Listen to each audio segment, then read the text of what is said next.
دل کو ہمارے روشن کر دے الہی، آئے اس میں انوار حدیث۔ الحمد لله رب العالمين والصلاة والسلام على سيد المرسلين أما بعد فأعوذ بالله من الشيطان الرجيم بسم الله الرحمن الرحيم الصلاة والسلام عليك يا رسول الله وعلى آلك وأصحابك يا حبيب الله الصلاة والسلام عليك يا نبي الله وعلى آلك واصحابك یا نور اللہ۔ حضور نبی اکرم صلی اللہ تعالی علیہ وآلہ وسلم نے ارشاد فرمایا، اکثر الصلاۃ علی یوم الجمعہ فإنہ یوم مشہود تشہدہ الملائکہ۔ تم جمعۃ المبارک کے دن مجھ پر درود پاک کی کثرت کیا کرو، کیونکہ یہ یوم مشہود ہے، فرشتے اس دن حاضر ہوتے ہیں۔ لیس من عبد یصلی علی الا بلغنی صوتہ حیث کان۔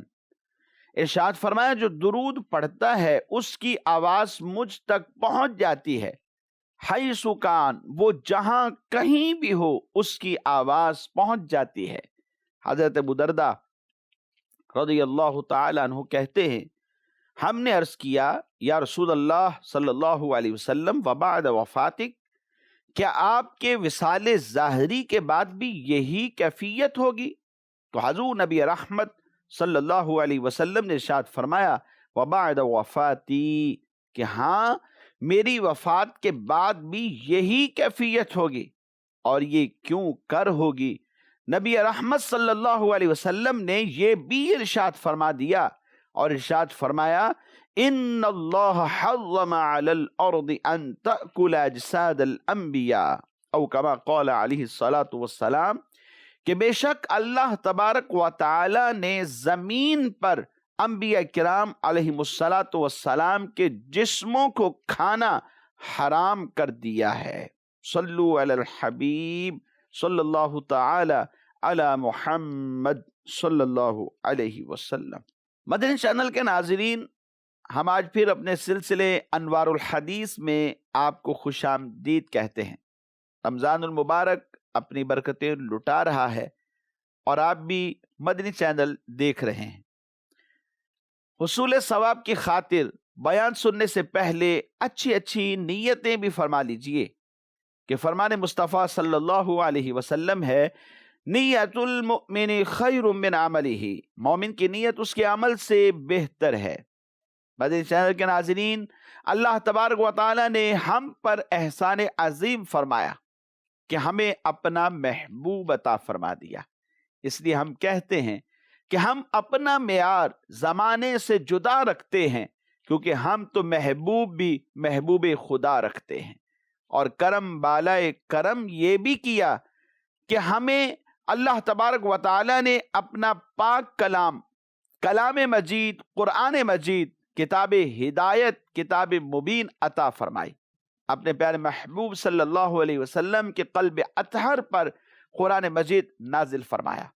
نبی کریم صلی اللہ تعالی علیہ وسلم جو دین لے کر آئے، اللہ تبارک و تعالی نے وہ دین ہمیں عطا فرما دیا، حلال واضح کر دیا، حرام واضح کر دیا۔ سرکار دو عالم صلی اللہ علیہ وسلم جو دین لے کر آئے وہ کامل و اکمل دین لے کر آئے، کیونکہ آپ کے بعد کوئی نبی نہیں آنے والا۔ حضور آخری نبی بن کر اس دنیا میں جلوہ گر ہوئے، اور آپ کے بعد کوئی نئی شریعت نہیں آنے والی۔ آپ آخری نبی اور آخری شریعت اللہ جل مجدہ نے ہمیں عطا فرمائی۔ وَرَضِيتُ لَكُمُ الْإِسْلَامَ دِينًا، اللہ نے اپنا پسندیدہ دین اسلام ہمیں عطا فرمایا، اور اس کی حفاظت کے لیے ہمیں ہر وقت کوشاں رہنا چاہیے۔ بہت قیمتی دولت ہمارا دین، ہمارا ایمان ہے، جو اللہ جل مجدہ نے ہمیں عطا فرما دیا۔ اور اس ایمان کو بچانے کے لیے ضروری ہے کہ قرآن پر عمل کیا جائے۔ نبی کریم صلی اللہ علیہ وسلم کی احادیث مبارکہ کو سامنے رکھ کر ان کے انوار سے اپنے دل کو روشن کرتے چلے جائیے، عمل کرتے چلے جائیے، تو انشاءاللہ زندگی کامیاب ہوگی اور آخرت بھی سرخرو ہوگی۔ آئیے ایک حدیث مبارک صحیح بخاری شریف میں امام بخاری رحمۃ اللہ تعالی علیہ نے نقل فرمائی، بہت پیاری حدیث مبارک آپ کی گوش گزار کرنے جا رہے ہیں، انتہائی توجہ کی ضرورت ہے۔ حضرت نعمان بن بشیر رضی اللہ تعالی عنہ اس حدیث کے راوی ہیں۔ وہ کہتے ہیں کہ میں نے نبی اکرم صلی اللہ تعالی علیہ وآلہ وسلم کو یہ فرماتے ہوئے سنا، کیا؟ الحلال بین والحرام بین وبینہما مشبہات لا یعلمها کثیر من الناس۔ بے شک حلال بھی واضح ہے، حرام بھی واضح۔ حلال کو واضح کر دیا گیا، حرام واضح کر دیا گیا۔ حلال کیا کیا ہے شریعت نے بتا دیا، اور حرام کیا کیا ہے قرآن نے بیان کر دیا، احادیث مبارکہ میں بیان ہو چکا ہے، شافی بیان موجود ہے، ہر چیز بالکل واضح ہے، کیا حلال کیا حرام۔ فرمایا ان دونوں کے درمیان میں کچھ امور ایسے ہیں کہ جو مشتبہ ہیں، کثیر لوگ ایسے ہیں جو ان کے بارے میں جانتے نہیں ہیں۔ فَمَنِ اتَّقَى الْمُشَبَّهَاتِ اسْتَبْرَأَ لِدِينِهِ وَعِرْضِهِ۔ تو جو مشتبہ چیزوں سے بچا، اس نے اپنا دین اور اپنی عزت کو بچا لیا۔ حلال پر عمل کر رہا ہے، حرام سے بچ رہا ہے۔ اور ان دونوں کے درمیان جو بعض ایسے امور تھے جو مشتبہ تھے، پہچاننا مشکل تھا عام لوگوں کے لیے، یہ تو اس سے بھی بچ رہا ہے۔ فرمایا اس نے گویا اپنی عزت کو بچا لیا، اس نے گویا اپنے دین کو بچا لیا، کیونکہ اس نے اپنے دین کی حفاظت کی کوشش کی ہے۔ وَمَنْ وَقَعَ فِي الشُّبُهَاتِ كَرَاعٍ يَرْعَى حَوْلَ الْحِمَامِ يُوشِكُ أَن يُوَاقِيَهُ۔ اور جو مشتبہ چیزوں میں پڑ گیا، وہ حرام چیزوں میں مبتلا ہوا، وہ اس چرواہے کی طرح ہے جو کسی شاہی چراگاہ کے قریب اپنا ریوڑ چراتا ہے، اس کے چراگاہ میں چلے جانے کا اندیشہ رہتا ہے کہ جب بکریاں ایسی چراگاہ کے قریب جائیں گی کہ جہاں جانا ممنوع ہے، قریب قریب چل رہی ہیں، لیکن اندیشہ موجود ہے کہ یہ چرتے ہوئے کہیں اس میں داخل نہ ہو جائیں، حالانکہ حد بندی تھی کہ یہاں داخل نہیں ہو سکتے، تو کہا یہ اندیشہ ہے۔ تو جو مشتبہ چیزوں میں پڑ جاتا ہے، قریب ہے کہ وہ حرام میں واقع ہو جائے گا۔ اور حضور نبی اکرم صلی اللہ علیہ وسلم نے ارشاد فرمایا، الا وان لکل ملک حما، الا ان حم اللہ فی ارضہ محارمہ۔ فرمایا سن لو، بے شک ہر بادشاہ کی ایک مخصوص چراگاہ ہوتی ہے، ایک حد بندی ہوتی ہے جہاں تک جانے کی اجازت نہیں ہوتی، ایک لمٹ ہوتی ہے۔ اور فرمایا کہ بے شک یہ بات بھی سن لو کہ اللہ کی جو مخصوص چراگاہ ہے اس کی حرام کردہ اشیاء ہیں یا اس کے حرام کردہ کام ہیں۔ اس کے بعد حضور فرماتے ہیں، الا وان فی الجسد مضغہ اذا صلحت صلح الجسد کلہ واذا فسدت فسد الجسد کلہ الا وہی القلب۔ فرمایا خبردار، اور بے شک جسم میں گوشت کا ایک لوتھڑا ہے، جب وہ درست رہتا ہے تو تمام وجود درست رہتا ہے، اور جب وہ فساد میں ڈل جاتا ہے، جب وہ بیمار پڑ جاتا ہے، جب وہ خراب ہو جاتا ہے تو سارا جسم ہی خراب ہو جاتا ہے۔ اور وہ لوتھڑا کیا ہے؟ فرمایا وہ دل ہے۔ یہ حدیث مبارک صحیح مسلم شریف میں بھی موجود ہے، امام ابو داؤد نے بھی اپنی کتاب میں نقل فرمائی، امام ترمذی، سنن نسائی، ابن ماجہ، ان تمام کتابوں کے اندر یہ حدیث مبارک موجود ہے۔ اس حدیث مبارک کی اہمیت کے حوالے سے علماء فرماتے ہیں کہ علماء کا اس بات پر اتفاق ہے کہ یہ حدیث مبارک بہت اہم ہے، بہت زیادہ عظیم ہے، اور اس حدیث مبارک میں کثیر فوائد موجود ہیں، اور یہ ان احادیث مبارکہ میں سے ہے کہ جن پر احکام اسلام کا مدار ہے۔ اور اس حدیث مبارک کے بارے میں ایک جماعت نے یہ بھی کہا کہ اسلام کو ڈیوائڈ کر لو 3 حصوں میں، گویا کہ 3 حصوں پر اسلام کو جب ڈیوائڈ کرتے ہیں تو وہ 3 حدیثیں آ جاتی، گویا 3 حصوں پر اسلام کا مدار ہے، اور وہ کیا ہے؟ فرمایا ان میں سے ایک یہ ہے، گویا تہائی اسلام یہ حدیث مبارک الحلال بین والحرام بین، اور دوسری اور تیسری حدیث مبارک، فرمایا ایک تو انما الاعمال بالنیات والی حدیث مبارک ہے، اور دوسری من حسن اسلام المرء ترکہ ما لا یعنی، یہ 3 حدیثیں ہیں جن پر اسلام کے احکام کا مدار ہے۔ اور امام ابو داؤد رحمت اللہ تعالی علیہ نے فرمایا کہ یہ حدیث مبارک چوتھائی اسلام ہے، یعنی انہوں نے اسلام کے جو احکام ہیں ان کو 4 حصوں میں تقسیم کر دیا، اور ایک حصہ اس حدیث مبارک کو بنیاد بنایا، اور 2 حدیث مبارک وہی من حسن اسلام المرء ترکہ ما لا یعنی اور انما الاعمال بالنیات، اور چوتھی حدیث مبارک فرمایا لا یؤمن احدکم حتی یحب لاخیہ ما یحب لنفسہ۔ یہ 4 احادیث مبارکہ ہے کہ جن پر احکام اسلام کا مدار ہے، اور ایک وہی حدیث مبارک جس کے اوپر آج کے سلسلے میں ہم گفتگو کر رہے ہیں۔ علماء یہ بھی فرماتے ہیں کہ حضرت امام اعظم ابو حنیفہ رحمت اللہ تعالی علیہ نے اپنے فرزند جناب حضرت حماد رحمت اللہ تعالی علیہ کو چند نصیحتیں فرمائی، ان میں سے ایک نصیحت یہ تھی، آپ نے فرمایا کہ اے میرے نور نظر، میں نے 5 لاکھ احادیث مبارکہ میں سے ایسی 5 حدیثیں منتخب کی ہیں کہ اگر تم ان 5 حدیثوں کو یاد کر کے ان پر عمل کرتے ہو تو تم دونوں جہان کی سعادتوں سے فیض یاب ہو جاؤ گے۔ وہ 5 حدیثیں کون سی ہیں؟ آئیے سماعت فرمائیے، اللہ کرے کہ ہم بھی ان پر عمل کرنے والے بن جائیں۔ ان میں سے پہلی حدیث مبارک انما الاعمال بالنیات، تمام اعمال کے ثواب کا جو دار و مدار ہے وہ انسان کی نیت پر ہوتا ہے، اور دوسری من حسن اسلام المرء ترکہ ما لا یعنی، آدمی کے اسلام کی خوبیوں میں سے یہ ہے کہ وہ تمام لا یعنی اور بیکار چیزوں کو چھوڑ دیتا ہے، اور تیسری لا یؤمن احدکم حتی یحب لاخیہ ما یحب لنفسہ، کہ انسان جو اپنی ذات کے لیے پسند کرتا ہے وہ اپنے دوسرے مسلمان بھائیوں کے لیے بھی پسند کرتا ہے۔ اور چوتھی یہی حدیث مبارک جو آج کے سلسلے میں ہم نے بیان کی، الحلال بین والحرام بین، حلال بھی واضح ہے، حرام بھی واضح ہے، اور ان دونوں کے درمیان کچھ ایسے امور ہیں جو مشتبہ ہیں، اور کثیر لوگ ایسے ہیں کہ جو ان سے ناواقف ہیں۔ پھر اس کے بعد 5ویں حدیث مبارک جو بیان فرمائی، فرمایا المسلم من سلم المسلمون من لسانہ و یدہ، کہ مسلمان وہ ہے کہ جس کے ہاتھ اور اس کی زبان سے دوسرے مسلمان سلامت رہیں۔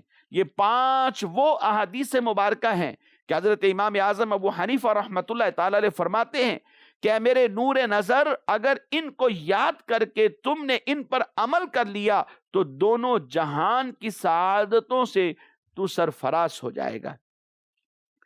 علماء کہتے ہیں کہ اس حدیث کی اہمیت کی وجہ یہ ہے کہ اس میں نبی کریم صلی اللہ تعالی علیہ وآلہ وسلم نے یہ رہنمائی کی ہے کہ انسان کو کھانا پینا اور لباس کے بارے میں سوچ رکھنی چاہیے، یعنی اس کا کھانا پینا پہننا یہ سب حلال سے ہونا چاہیے۔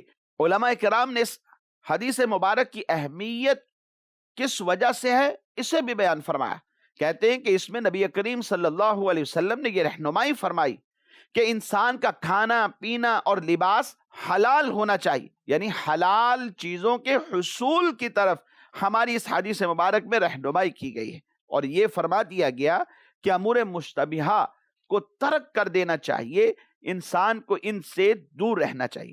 یہ امور مشتبہہ ہوتے کیا ہیں؟ علماء کرام نے متعدد اقوال نقل فرمائے۔ علامہ عینی رحمت اللہ تعالی علیہ نے جو اقوال ذکر فرمائے ان میں سے ایک یہ ہے کہ علامہ خطابی نے لکھا ہے کہ امور مشتبہہ فی نفسیہا تو مشتبہ نہیں ہوتے، بلکہ ان کا مشتبہ ہونا ایک اضافی عمل ہے، یعنی جو شخص ان امور کا حکم نہیں جانتا یہ ان پر مشتبہ ہوتے ہیں، کیونکہ اللہ تبارک و تعالیٰ نے کسی چیز کو بیان کیے بغیر نہیں چھوڑا، ہر چیز کو بیان کر دیا گیا اور اس کی دلیل قائم کر دی گئی۔ لیکن ایک بیان جمعی ہوتا ہے جس کو ہر شخص جان لیتا ہے، اور ایک بیان ایسا ہوتا ہے جسے بیان خفی کہتے ہیں، جس کو صرف علماء ہی اپنے اجتہاد اور استنباط کے ذریعے سے جان سکتے ہیں۔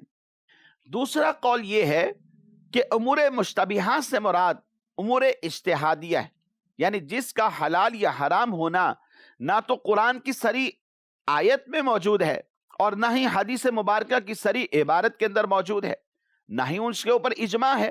جیسے فی زمانہ کئی مسائل ایسے ہیں کہ جو آج کے ہی مسائل پیدا ہوئے ہیں، جیسے ٹیلی فون کے اوپر نکاح کرنا۔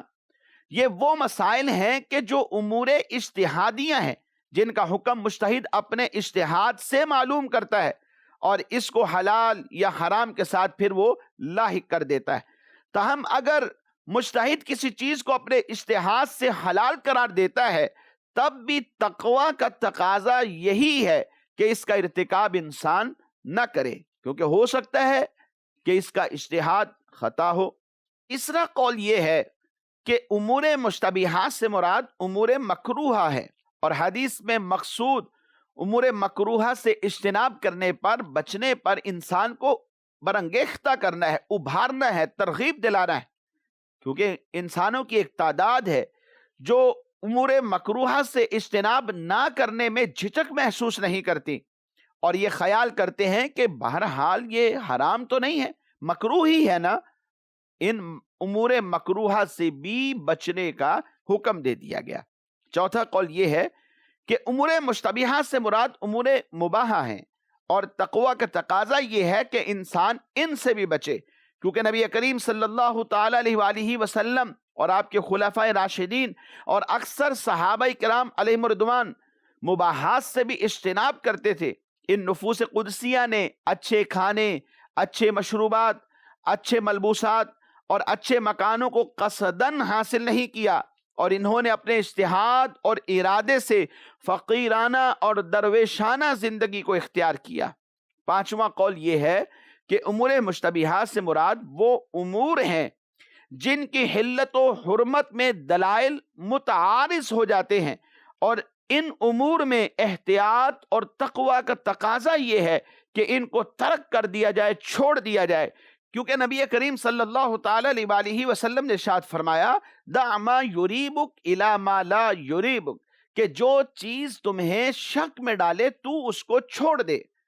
اور اس کی ایک مثال میں آپ کو عرض کرتا ہوں۔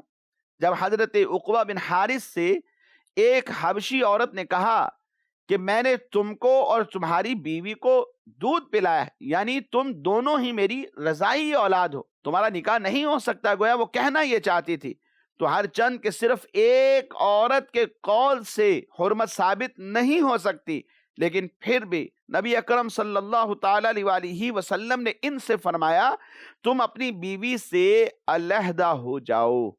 اسی طرح ایک اور حدیث مبارکہ ہے، حضرت عدی بن حاتم رضی اللہ تعالیٰ عنہ نے آپ سے پوچھا کہ اگر میں اپنے شکاری کتے کو شکار کے لیے بھیجتا ہوں، جب وہ شکار لے کر میرے پاس واپس پلٹتا ہے تو اس کے ساتھ میں یہ دیکھوں کہ ایک اور کتا بھی ہے، اور مجھے یہ پتا نہ ہو کہ یہ شکار میرے شکاری کتے نے کیا ہے یا اس نے کیا ہے، تو ایسی صورت میں مجھے کیا کرنا چاہیے؟ کھانا چاہیے یا چھوڑ دینا چاہیے؟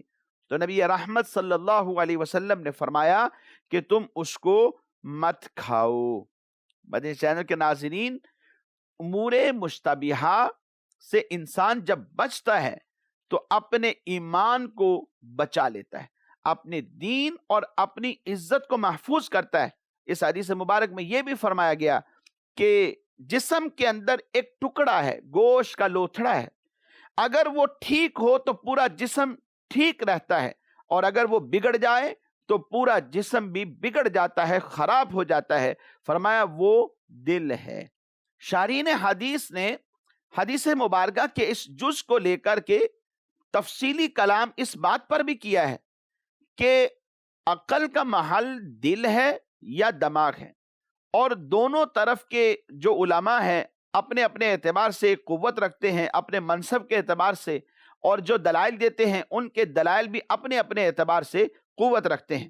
اس حوالے سے علماء فرماتے ہیں کہ اصحاب شافعیہ اور جمہور متکلمین کا یہ نظریہ ہے کہ عقل قلب یعنی دل میں ہوتی ہے، اور امام احمد بن حنبل کی رائے بھی یہی معلوم ہوتی ہے، کیونکہ حنبلی علماء نے عقل کا جو مستقر ہے وہ قلب کو قرار دیا ہے۔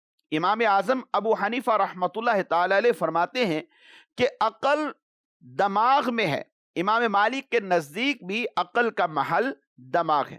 علامہ نووی رحمۃ اللہ تعالی علیہ لکھتے ہیں کہ جو علماء یہ کہتے ہیں کہ عقل دماغ میں ہے، ان کی دلیل یہ ہے کہ جب دماغ فاسد ہو جاتا ہے تو عقل بھی فاسد ہو جاتی ہے۔ معلوم ہوا کہ عقل دماغ میں ہوتی ہے۔ اللہ کریم اس حدیث مبارک کو جو ہم نے سماعت کی ہے ہمیں یاد رکھ کر عمل کی توفیق نصیب فرمائے، آمین بجاہ النبی الامین صلی اللہ تعالی علیہ وآلہ وسلم۔ دل کو ہمارے روشن کر دے الہی